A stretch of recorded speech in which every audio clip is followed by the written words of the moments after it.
এইখন অঞ্চলত কোনো জাতিভেদৰ কোনো জাতি গোষ্ঠীৰ নামত আমি ৰাজনীতি নকৰে।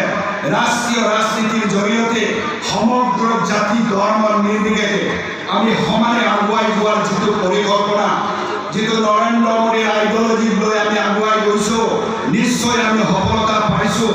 আজি প্ৰত্যেক ঘৰ দুখীয়া মানুহৰ ঘৰ হৈছে, দুখীয়া গাঁৱলৈ ৰাস্তা হৈছে, দুখীয়া গাঁৱলৈ বিজুলী বাতি হৈছে।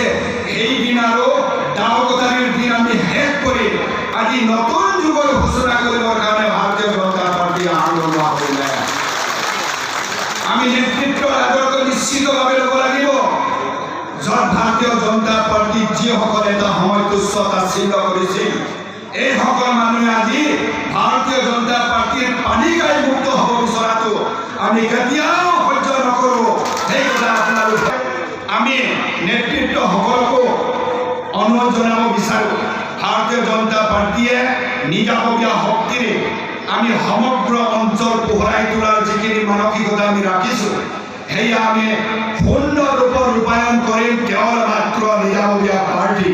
আমাৰ ভিতৰৰ পৰা যাকেই দিয়ে আমি কেতিয়াও সেইটো বিজ্ঞাপন নকৰোঁ। কিন্তু কোনোবা কংগ্ৰেছৰ মানুহ, কোনোবা এজিপিৰ মানুহক যাতে পাৰ্টিত্ব নিদিয়ে তাৰ বাবে সেৱা জনাইছোঁ। যদিও সতীৰ্থসকল আপোনালোকে দশকন ক্ষতি কৰি আজি পুৱাৰ পৰা ইয়াত সমবেত হৈছে, যাৰ বাবে মই কোটি কোটি প্ৰণাম জনাইছোঁ। আমাৰ নেতৃত্বসকলে অনুভৱ কৰিছে, জনাই সমষ্টি নিশ্চিতভাৱে চকু মেলি চাইছে, যাৰ বাবে আজি পৃষ্ঠা প্ৰমুখৰ সভা সুন্দৰভাৱে গঠিত কৰিবলৈ আপোনালোকক সুযোগ প্ৰদান কৰিছোঁ। আমি জানো ভাৰতীয় জনতা পাৰ্টীয়ে কেতিয়াও পিছ হুকি নাযায়।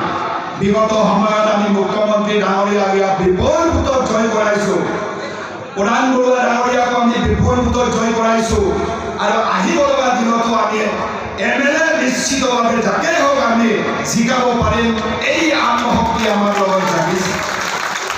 গতিকে আমি জাতি গোষ্ঠীৰ নামত ৰাজনীতি কৰা সেই দুৰ্নীতি পৰায়ণ মানুহবিলাকক পিছুৱাই ৰাখি সমগ্ৰ ভাৰতীয় জনতা পাৰ্টীৰ ৰাষ্ট্ৰীয় ৰাজনীতিৰ যোগেদি আমাৰ সমগ্ৰ এই অঞ্চলত বাচি থকা, আণ্ডাৰত ৰখি থকা এই সমাজখনক আগুৱাই যাবলৈ আমি নিশ্চিতভাৱে কোনো ধৰ্ম জাতিভেদ নাৰাখি আমি সকলোৱে ভৱিষ্যতলৈ জীয়াই ৰাখিম।